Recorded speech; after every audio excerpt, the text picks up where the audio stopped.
बिस्मिल्लाहिर्रहमानिर्रहीम। ये वालिदैन भी कितने भोले भाले होते हैं।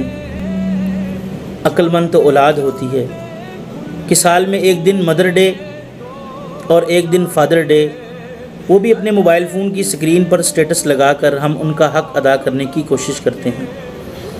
और वालिदैन कितने भोले हैं, इन्होंने कोई दिन मुकर्रर नहीं किया और अपनी सारी ज़िंदगी अपनी औलाद के लिए लगा देते हैं। जिन्होंने आपके लिए अपनी पूरी ज़िंदगी लगा दी, उन्हें वक्त दें। वालिदैन का खूब अदब व एहतराम करें, उन्हें छोटी छोटी खुशी देने की कोशिश करें। और अल्लाह तबारक व तआला से दुआ है कि अल्लाह हमें अपने वालिदैन की आँखों की ठंडक बनाए, वालिदैन का साया सर पर तादेर सलामत रखे। या रब्बल आलमीन, जिनके ये वालिदैन हैं उन्हें खूब अपने वालिदैन का अदब व एहतराम करने की तौफीक अता फरमा। आमीन आमीन।